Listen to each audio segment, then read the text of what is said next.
Hola, polímata, ¿qué tal estás? En una tabla de arcilla asiria del año 2800 a.C. ponía lo siguiente. Nuestra Tierra está degenerando durante estos últimos tiempos. Hay signos de que el mundo está dirigiéndose rápidamente hacia el fin. El soborno y la corrupción son comunes. Los niños ya no obedecen a sus padres. El fin del mundo está acercándose.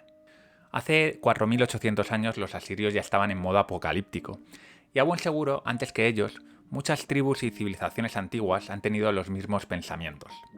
Las predicciones sobre el fin del mundo son tan habituales en nuestra historia que hay una página completa en la Wikipedia dedicadas a ellas. El mundo tras el COVID-19 y la guerra de Ucrania no son en absoluto diferentes. El pesimismo sobre los efectos catastróficos del cambio climático, nuevas pandemias o de una guerra nuclear nos aplasta literalmente. ¿Llegó el fin de la historia? Vamos a verlo. Esto es Polímatas. Conocimiento, razón y aprendizaje.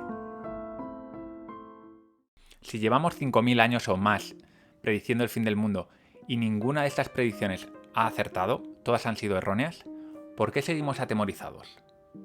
La preocupación es consustancial al ser humano. Sin ella, hoy seríamos pasto de los gusanos.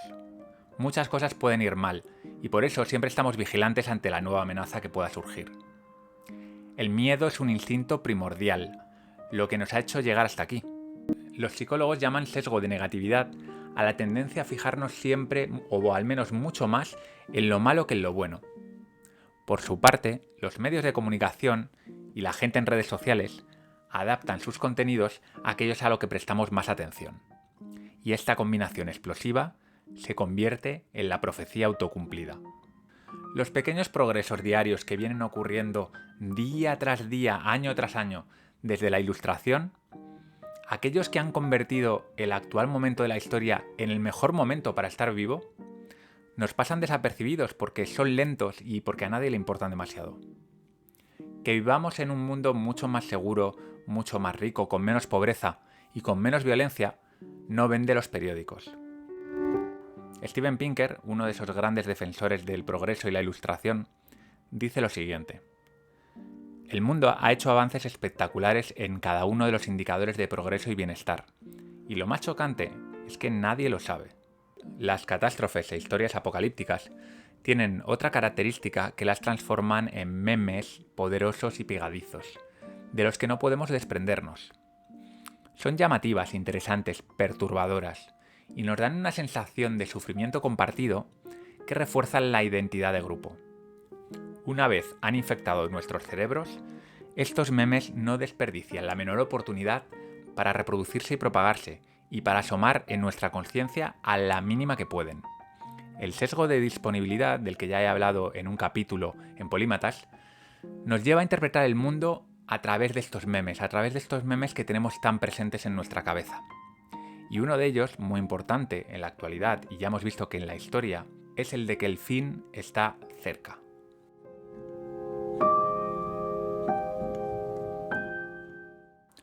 Todo el tiempo pasan cosas a nuestro alrededor. La mayoría de ellas son insípidas, inocuas, neutras, repetitivas, y a nadie le importan en realidad. Pero de repente ocurre una guerra, hay una gran inundación, una erupción volcánica o una pandemia. El conjunto de estos eventos improbables se vuelven comunes a la luz de la llamada ley de Littlewood, también conocida como la ley de los números realmente grandes. Esta ley dice que sucesos extremadamente improbables terminarán ocurriendo si pasa el tiempo suficiente. Lo esencial para entender por qué estamos rodeados de sucesos catastróficos es que hay muchas cosas malas que pueden suceder. Cada año es improbable que ocurra una guerra civil, una pandemia mundial o un terremoto destructivo, pero es muy probable que ocurra alguna de esas múltiples cosas que pueden ir mal.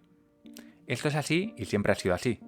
Incluso si te vas a visitar un periodo de la historia que aparentemente ha sido muy próspero, si haces el zoom suficiente, si observas con detenimiento, verás que también ocurrieron muchísimas catástrofes.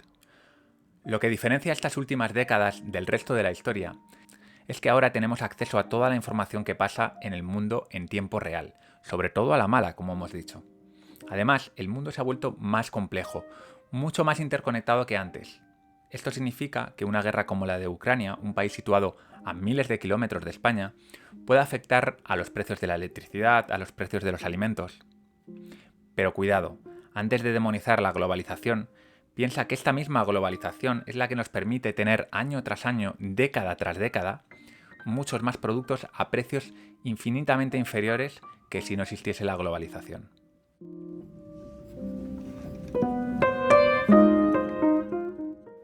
Por todo esto que te cuento, seguimos pensando que vivimos tiempos oscuros, cuando la realidad es que la mayor parte de la historia, en la mayor parte de los lugares de la Tierra, hemos vivido tiempos oscuros. Lo que sí que es cierto es que en los últimos 300 años, debido a las revoluciones industriales y científicas que han ocurrido, ahora los seres humanos tenemos mucha más capacidad de destrucción.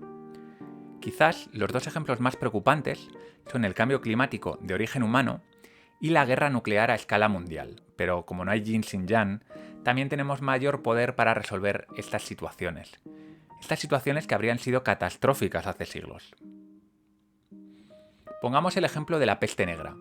Esta terrible enfermedad mató, se cree, entre el 30 y 60% de la población europea en el siglo XIV. Comparemos estas cifras con las muertes provocadas por el COVID-19, que según la revista Lancet ha sido el 0,23 de la población de todo el planeta. Nuestros pobres antepasados no pudieron hacer mucho para enfrentarse a la enfermedad. Desde luego no curarla y como mucho intentar prevenirla ligeramente. Sin embargo, ahora con el COVID hemos sido capaces en poco más de 2 años de tener controlada la enfermedad y probablemente en los próximos años la controlaremos del todo.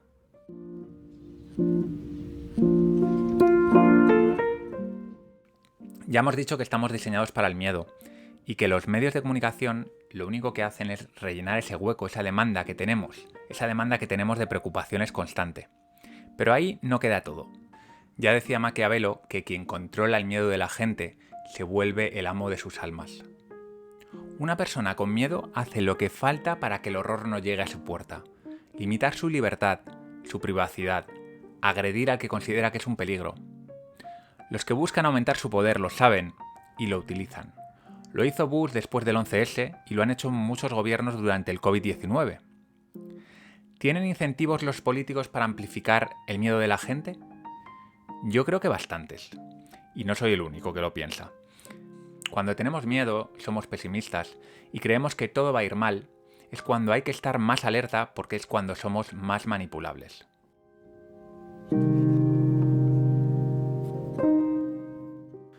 ¿Por qué todavía no ha llegado el fin del mundo? Es una pregunta que te puedes hacer. En parte por pura suerte. Pero bueno, te voy a contar algo más, ¿no? Que espero que me imagino que es lo que esperas. Tendemos a pensar en todo lo que va mal y en lo que puede ir mal. Esto nos hace estar alerta y mover el culo para mitigar los riesgos que van surgiendo. Por lo tanto, por cada riesgo que asoma en el horizonte, varios levantan la mano y se ponen a trabajar para mitigarlo o para combatirlo. Esto puede sonarte naif debido al tiempo que estamos tardando para hacer frente al cambio climático. Pero hay que entender que el cambio climático es un riesgo particular, porque no es un riesgo inminente. Y a los humanos nos cuesta mucho pensar en el largo plazo. Damos mucho más valor al corto plazo que a largo plazo. Por lo tanto, estos peligros que no son súbitos, sino que van poco a poco, se van incrementando, son aquellos que suponen un mayor reto para nosotros. Es como cuando tienes unas oposiciones dentro de un año. La mayor parte de la gente se pasa los 9 primeros meses china chana, y cuando quedan 3 meses y le quedan más de la mitad del temario es cuando se ponen de verdad a trabajar. Y eso es precisamente lo que está pasando con el cambio climático. Entonces, como te digo, por cada riesgo que surge, van naciendo iniciativas para contrarrestarlo. Sucedió en los 80 con el agujero de la capa de ozono, luego con los carburantes, el plomo en los carburantes en los años 90, y también con el problema del tabaco de las últimas décadas. Y últimamente, pues ha sucedido con el COVID-19, donde hemos tenido una vacuna en un tiempo récord, cuando normalmente las vacunas tardan entre 10 y 5 años en desarrollarse. En poco más de un año hemos desarrollado vacuna para el COVID. Como ves, cuando realmente lo necesitamos nos ponemos manos a la obra. Es indudable que desde que aparece el riesgo hasta que se soluciona el problema, hay gente que muere, hay víctimas, hay mucho dolor y mucho sufrimiento.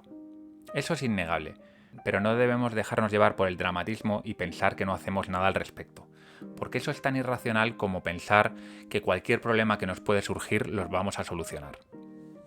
Otros riesgos simplemente se diluyen por sí mismos. Acuérdate de los vaticinios del amigo Thomas Malthus allá por el siglo XVIII, finales del XVIII, en el que hablaba de una superpoblación que iba a acabar con hambrunas tremendas en todo el mundo. Bueno, lo que ha ocurrido es que finalmente eso no ha sucedido. ¿Por qué? Porque los países, cuando se van convirtiendo en países ricos, países desarrollados, empiezan a tener las mujeres muchísimos menos hijos.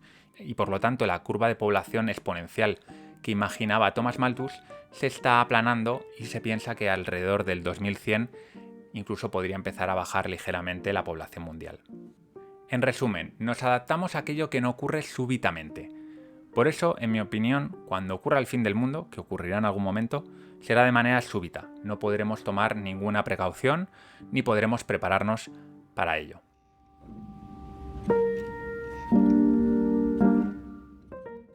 ¿Qué nos depara el fin del mundo?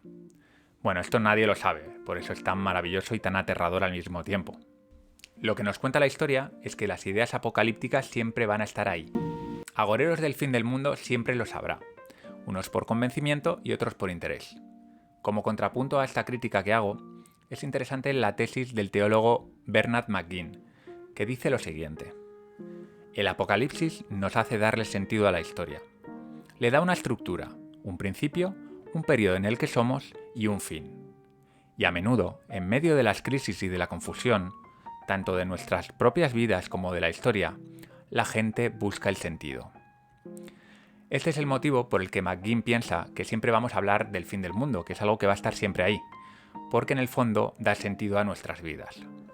Bueno, esto que dice McGinn, desde luego yo no lo voy a negar, pero creo que nos debemos cuidar mucho de estos mensajes apocalípticos, porque no hace falta ser psicólogo para pensar que pueden generar muchísima ansiedad.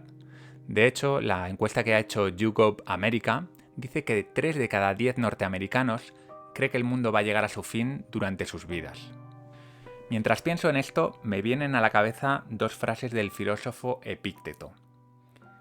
El hombre no está preocupado tanto por problemas reales como por sus ansiedades imaginadas sobre los problemas reales. Solo hay una manera de alcanzar la felicidad, y es dejar de preocuparse por cosas que están más allá del poder o de nuestra voluntad. Casi 2000 años han pasado desde que Epícteto pronunciase estas frases, y la naturaleza humana no ha cambiado mucho o nada prácticamente. Tampoco va a cambiar en un futuro próximo. Estamos atados a nuestro primitivo y miedoso cerebro en un mundo que a veces lo sobrepasa. Creo, por nuestra salud mental, que debemos abrazar los mensajes del filósofo y aprender a desconectar del bombardeo de información al que estamos sometidos, y también a relativizar los peligros que nos acechan. Con esto no quiero decir que nos desentendamos de los peligros reales e importantes. Steven Pinker dice en su libro En defensa de la ilustración que en la actualidad hay 2 riesgos principales para el progreso: el cambio climático y la guerra nuclear. Según él, deberíamos poner todas nuestras energías en solucionarlos y no distraernos por otros problemas menores.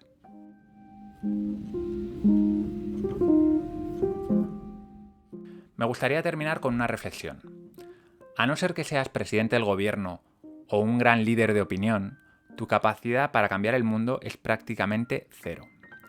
Y esto no te lo digo para que no hagas nada para mejorarlo, sino para quitarte presión. Personalmente creo que solo desde el conocimiento, de la reflexión y de la calma podemos ayudar. Por eso, aunque una pequeña dosis de miedo pueda ayudarnos a tomar acción, demasiada puede llevarnos a la parálisis y a la enfermedad.